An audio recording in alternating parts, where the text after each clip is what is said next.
Tous les coups ne viennent pas de l'ennemi déclaré. Certains arrivent avec un sourire, une parole douce, un conseil familier. Shaitan ne crie pas toujours. Parfois, il chuchote à travers ceux que tu aimes.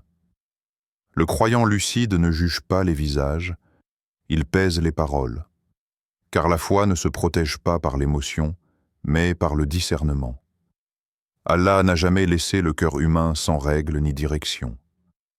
Dans le Coran, le cœur n'est pas décrit comme un simple organe émotionnel, mais comme un centre de perception morale, de lucidité et de responsabilité.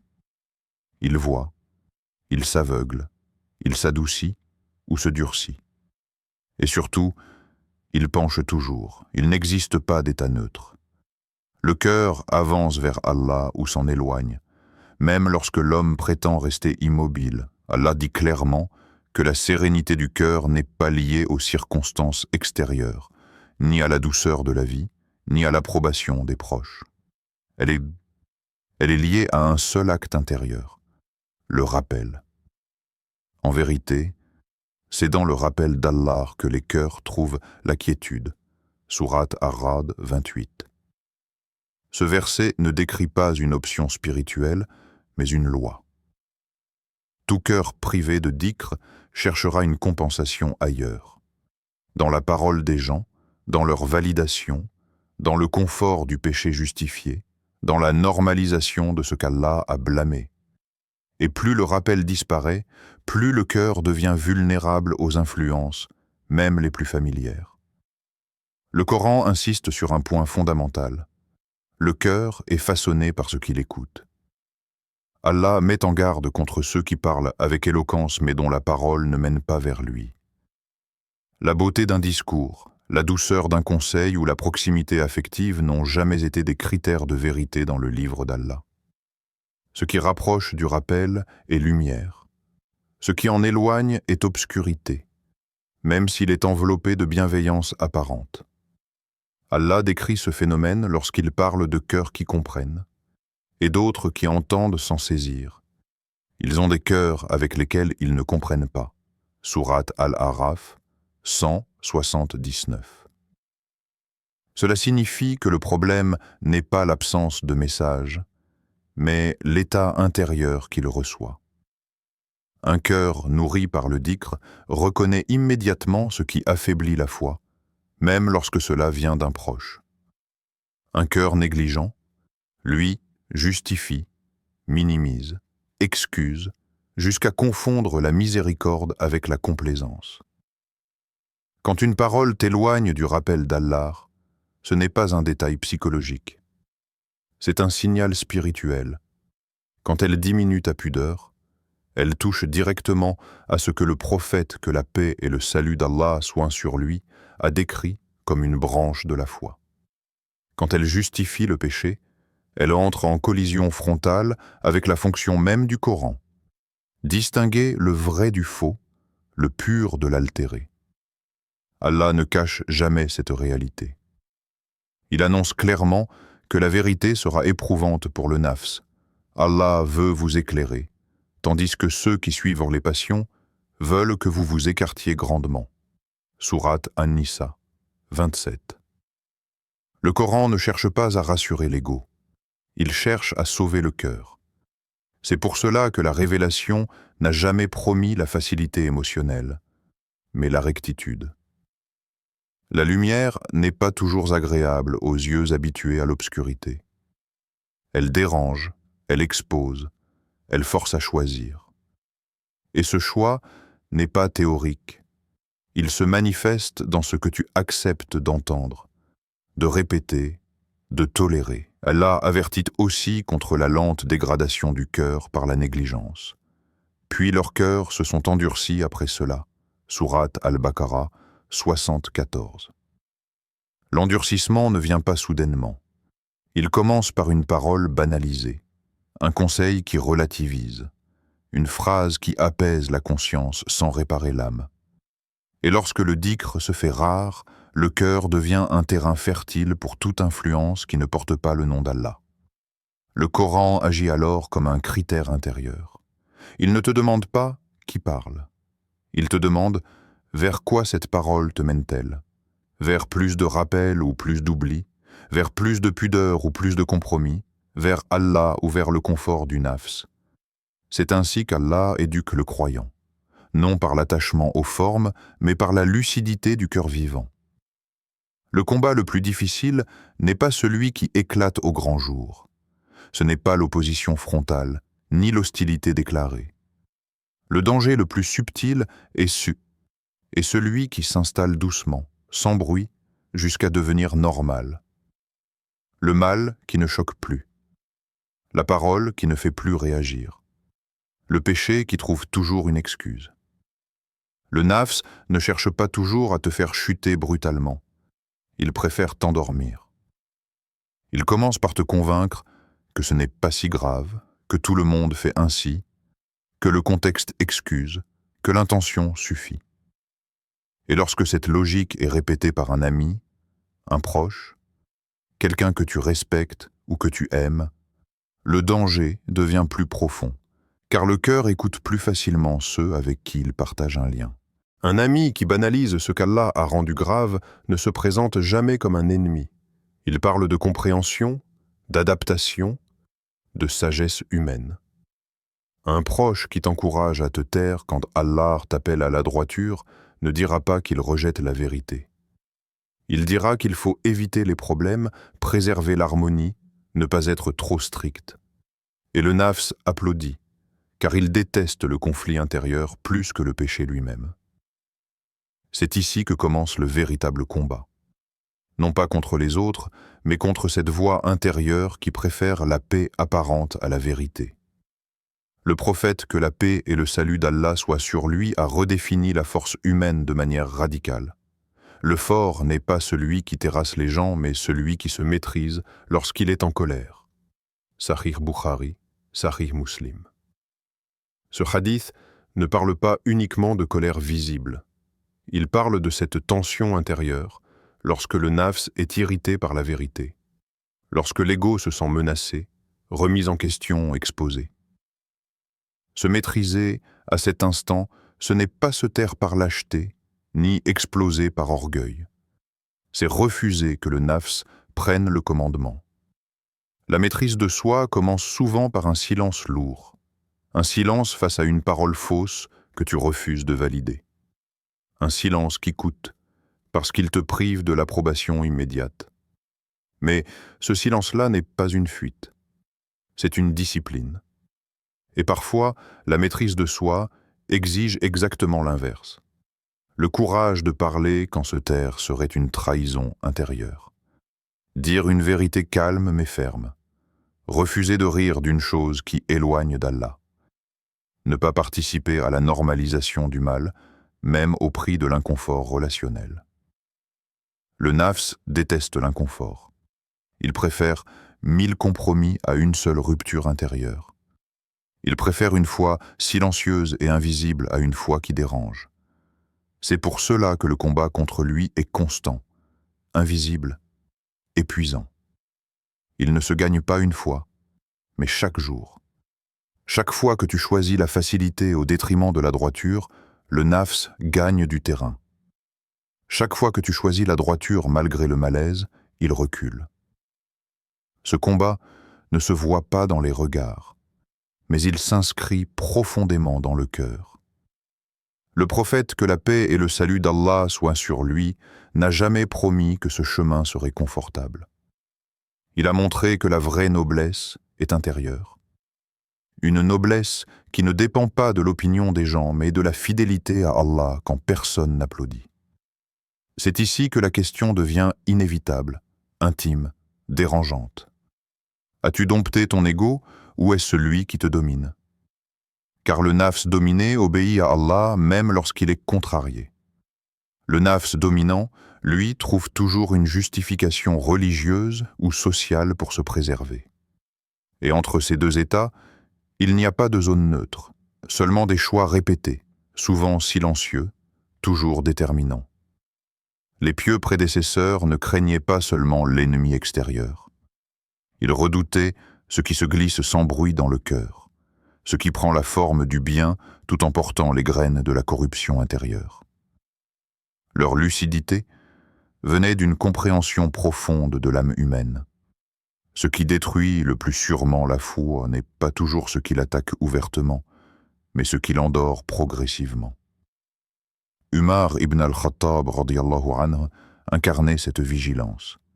Il était connu pour sa force, sa fermeté et sa justice, mais ce qu'il redoutait le plus n'était pas l'opposition frontale. Il craignait l'hypocrisie subtile, celle qui se cache derrière les mots rassurants et les intentions prétendument nobles. L'ennemi déclaré oblige à la prudence, à la préparation, à la clarté. L'ennemi familier, lui, désarme la conscience. Il parle le même langage, partage les mêmes cercles, invoque parfois même Allah pour justifier ses compromis. Umar radiyallahu anhu savait que le danger commence quand le croyant baisse sa garde intérieure, quand il cesse de se questionner, quand il confond la douceur avec la faiblesse et la sagesse avec le silence complice. C'est pour cela qu'il se jugeait lui-même avec une rigueur implacable, non pas par dureté de cœur, mais par peur de rencontrer Allah avec une foi entamée par l'auto-illusion. Les premiers musulmans comprenaient une vérité essentielle. Le cœur est influençable. Il se modèle au contact de ceux qu'il fréquente, des paroles qu'il accepte, des concessions qu'il accumule. C'est pourquoi ils observaient les effets d'une parole avant même d'en juger la forme. Ils se demandaient toujours « Cette parole m'élève-t-elle ou m'affaiblit-elle intérieurement ?» Ibn Taymiyyah, rahimahullah, a formulé ce principe avec une clarté tranchante. Il expliquait, en substance, que le cœur faible cherche l'approbation des créatures, car il a peur de la solitude spirituelle. Il redoute le rejet, l'incompréhension, la marginalisation. À l'inverse, le cœur vivant cherche l'agrément d'Allah, même si cela implique de marcher à contre-courant, même si cela coûte en relation, en confort ou en réputation.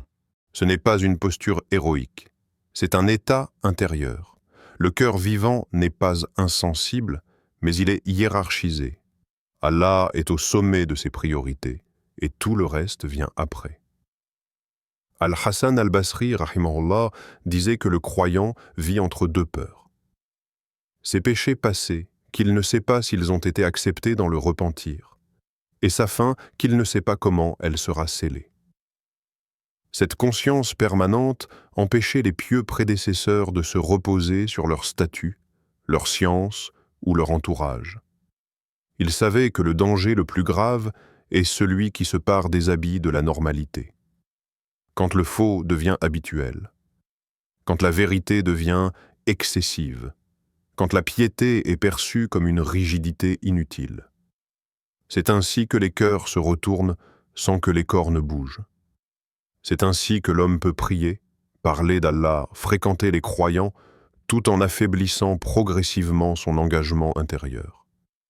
Les prédécesseurs n'étaient pas obsédés par l'image qu'ils laissaient aux gens, mais par la trace que leurs paroles et leur silence laisseraient dans l'au-delà.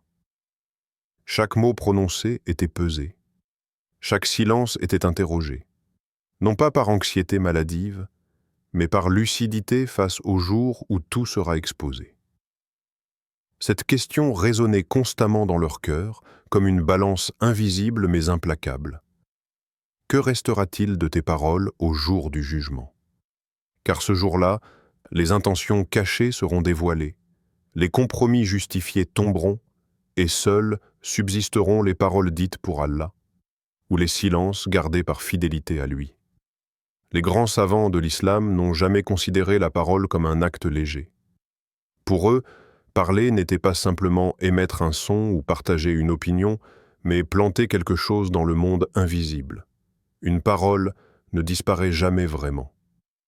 Elle laisse une trace dans le cœur de celui qui la prononce, dans celui qui l'entend, et dans le registre où tout est compté. Ibn al-Qayyim, rahimahullah, exprimait cette réalité avec une image simple et redoutable. Chaque parole est une graine. Elle tombe dans un sol intérieur. Soit elle y fait pousser la foi, la pudeur, la lucidité, soit elle nourrit le nafs, l'orgueil, la complaisance. Il n'existe pas de parole neutre. Même le silence peut être une graine, selon ce qu'il protège ou ce qu'il abandonne. Le croyant attentif ne se demande donc pas seulement si une parole est vraie, mais ce qu'elle produit. Renforce-t-elle la conscience d'Allah ou affaiblit-elle la vigilance du cœur? Rapproche-t-elle de la droiture ou facilite-t-elle une pente déjà glissante? Car une graine insignifiante aujourd'hui peut devenir un arbre dominant demain. Ibn al-Qayyim, rahimahullah, expliquait aussi que le cœur se façonne progressivement par ce qu'il autorise à sortir de la langue. La langue est un miroir de l'intérieur, mais elle est aussi un outil de transformation. Celui qui s'habitue à parler légèrement finit par penser légèrement. Celui qui discipline sa parole affine sa perception spirituelle. Al-Ghazali, rahimahullah, quant à lui, allait encore plus loin dans l'exigence intérieure. Il rappelait que la vraie piété ne commence pas lorsque l'homme choisit Allah contre les autres, mais lorsqu'il choisit Allah contre lui-même, contre ses justifications, contre son désir d'être accepté, contre son besoin d'avoir raison. C'est là que la sagesse devient lourde à porter. Car choisir Allah contre soi-même signifie parfois renoncer à une parole brillante, à une réponse cinglante, à une opinion populaire. Cela signifie accepter de paraître silencieux quand l'ego voudrait briller, ou isolé quand le nafs cherche la compagnie à tout prix. Al-Ghazali, rahimahullah, soulignait que beaucoup d'actes apparemment religieux sont en réalité motivés par le nafs. Parler pour être reconnu, conseiller pour dominer, dénoncer pour se valoriser. La sagesse authentique commence quand le croyant se demande non pas ce qu'il va dire, mais pour qui il parle. C'est précisément pour fermer toutes les portes de l'auto-illusion que le prophète, que la paix et le salut d'Allah soient sur lui, a posé une règle universelle, simple dans sa forme, implacable dans ses implications. Celui qui croit en Allah et au jour dernier, qu'il dise du bien ou qu'il se taise. Sahih Bukhari. Ce hadith ne parle pas seulement de politesse ou de bonne manière. Il lie directement la foi en Allah et la foi au jour dernier à la discipline de la langue. Comme si la qualité de la croyance se mesurait à la capacité de retenir une parole. Dire du bien ne signifie pas dire ce qui plaît. Cela signifie dire ce qui rapproche d'Allah, même si cela dérange. Et se taire ne signifie pas fuir la vérité, mais refuser de semer une graine qui ne porterait pas de fruits bénéfiques. Les savants comprenaient que beaucoup de dégâts spirituels ne viennent pas de grands péchés visibles, mais de paroles répétées sans vigilance. Une ironie constante, une critique banalisée, une justification déguisée en sagesse. Avec le temps, ces paroles façonnent un cœur moins sensible, moins réactif, moins humble. C'était pourquoi ils enseignaient que la sagesse commence par une question intérieure silencieuse, posée avant chaque parole. Cette graine mérite-t-elle d'être plantée? Car au jour dernier, que ce ne sont pas seulement les actes visibles qui seront exposés, mais aussi les mots prononcés sans crainte, et ceux retenus par fidélité à Allah. Le croyant marche lentement dans ce monde, non par faiblesse, mais par conscience. Chaque pas est pesé. Chaque direction est interrogée. Il sait que la précipitation appartient au nafs et que la lucidité appartient à ceux dont le cœur est éveillé. Il avance avec douceur, car la dureté excessive trahit souvent un combat intérieur non réglé. Mais sa douceur n'est pas naïveté. Sous le calme apparent se cache une vigilance constante, comme une sentinelle silencieuse postée aux portes du cœur. Il aime, car l'islam n'a jamais appelé à l'assèchement du cœur. Mais il n'idolâtre pas. Il refuse de donner à une créature ce qui n'appartient qu'au Créateur. Son amour ne devient pas obéissance aveugle, et son attachement ne se transforme pas en dépendance spirituelle. Il écoute, car l'arrogance est sourde. Mais il ne se soumet pas au faux. Toutes les paroles ne pénètrent pas son cœur.